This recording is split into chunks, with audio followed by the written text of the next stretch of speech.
This week on Supercars Talk, and then there were two. Tickford downsizes from a four-car team.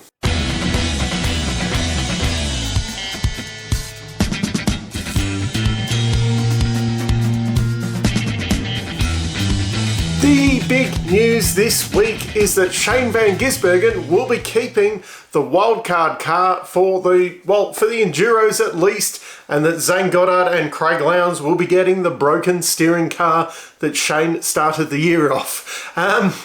It's been an interesting story to follow this one, even if some people, Peter Adderton, don't seem to care about it. I just find it interesting that they built three cars at the start of the year, and apparently all three are a bit different.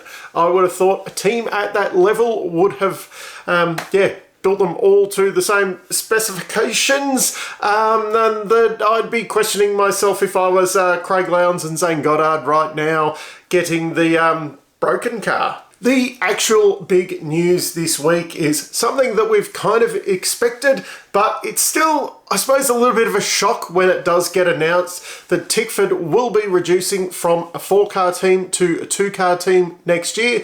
They're essentially handing back one of their licenses. Bit of a grey area what's happening on the funding side on that one, and then Blanchard Racing will be buying the second license that they're forfooting, which will expand the Blanchards to a two-car team. So everyone will be a two-car team now, except for Brad Jones Racing, which is a 3+1 operation there. Jack Smith's family does own that license. That's why he's in that seat. No big secret there. Looking likely that it will be Waters and Randall in that Tickford lineup next year. Courtney looking likely to move across with the license to the Blanchards with some of his backers over there. And the Declan Fraser might be the odd man out in the merry-go-round and might have to sit out the championship next year.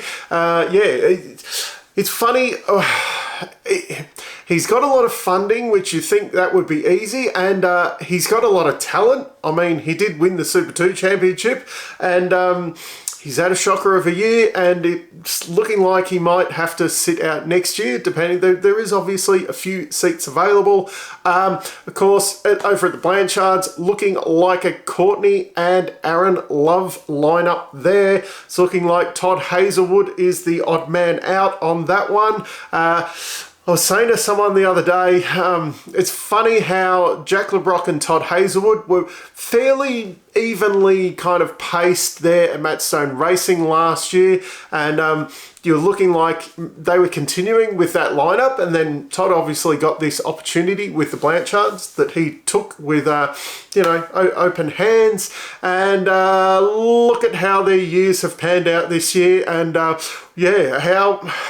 things might have been different with Todd had he stayed with MSR. Could he be the one looking at the Erebus seat right now instead of Jack? The other big announcement this week was that Ryan Wood will be taking over that number 2 Walkinshaw Andretti United car that Nick Percat has, he's turned up and drove it this year. The results have not been brilliant, so they're going to pin their hopes on someone who's done 3 Super 2 rounds so far. They have been mighty impressive Super 2 rounds, don't get me wrong, I questioned whether Feeney had enough experience. I'll say the same with Aaron Love next year. I've got the feeling both of these guys could probably use a second year in Super 2, but throw them in the deep end, see if they sink or swim. Chances are more than likely, going off the past, that it will be sinking in this number 2 car. But you never know. Look at what Oscar Piastri is doing at McLaren this year. When Dan Ricciardo to McLaren, I suppose, is a very similar move like Nick Percat to Walkinshaw Andretti United. I am excited about seeing new blood in the category, though.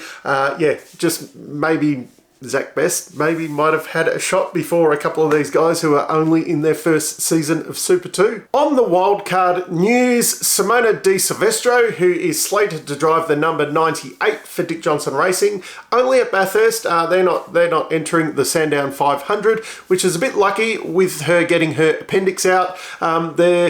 They were going to test for 2 days this week. They will only be testing with Kai Allen for 1 day in that with that car. Then they get 3 test days running the wild card. They're going to try and get the other 2 test days in after Sandown before Bathurst when Simona's up to full speed or full health and can make the trip across. So get well soon, Simona. It's looking likely that we will see Newcastle on the calendar next year with a potential 1-year extension to their contract. What that means after that, I have heard that it is a new South Wales government in there, and they're likely just to do a 1-year contract extension just to kind of get the process going and whatever, so they don't have to sit down for a long time and go through everything. And then while they're sorting everything else out, they get that 1 year, and then that buys them time to sit down and go through the contract properly and work it all out for a longer term deal. I'm hoping that's the case. I seem to be one of the only ones, when you read through the comments on Instabook and that about this circuit, it seems that everybody hates it. Am I the only one who likes this track? Granted, okay, the racing isn't always the best here, but especially like the first round this year with the new cars, it's just a spectacular place to race. You've got the beachfront there, which when you do the overhead shots, it looks amazing. It makes Newcastle look like a place I want to visit, a bit like with the Gold Coast Street Track, which funnily enough, I was there this week, and we went down and had a bit of a look down there on the beachfront. But I would have, there's no chance I would have been to Newcastle in my life for any reason, but now I kind of want to go there. It looks really good on the TV, and the cars just look spectacular on those tight street circuits, running close to the walls. It just makes the cars look really tough. So yeah, down in the comments, let me know, do you hate these street circuits as much as kind of the Instabook comments seem to make out, or are you like me? I'm willing to forgo like a brilliant race every time for the cars looking spectacular around there. And it's not like if we go to Queensland Raceway, Phillip Island, Winton, those tracks in Australia that are missing out. It's not like they have a banger race every time. So sometimes you even on the best circuits, sometimes it doesn't become the best race, but I am excited that it's looking like Newcastle will be on the calendar next year again. And the final thing to cover off this week is about a rule that didn't become a rule. So after the first lap at Bathurst last year, where Zane Goddard kind of, let's say he played ping pong, and people were calling for a rule where co-drivers weren't allowed to start the Great Race. Yeah, I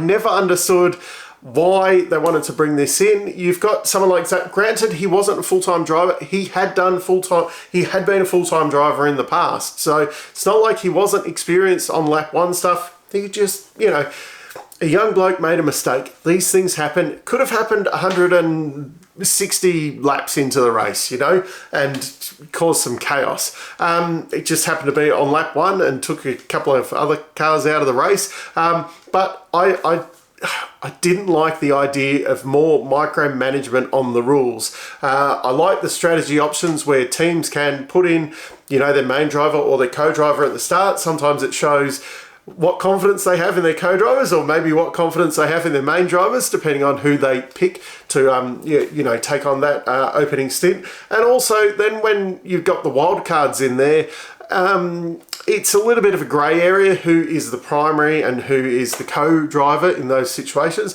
Or, like Triple Eight last year, where the co-driver qualified the car in the qualifying session. If you bring in a rule that the co-drivers aren't allowed to start the race, do you bring in a rule that the main drivers have to qualify the car?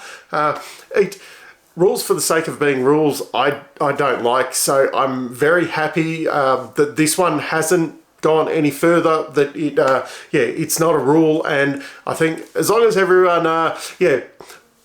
plays with a calm head on the first lap of the endurance races this year, we should be fine.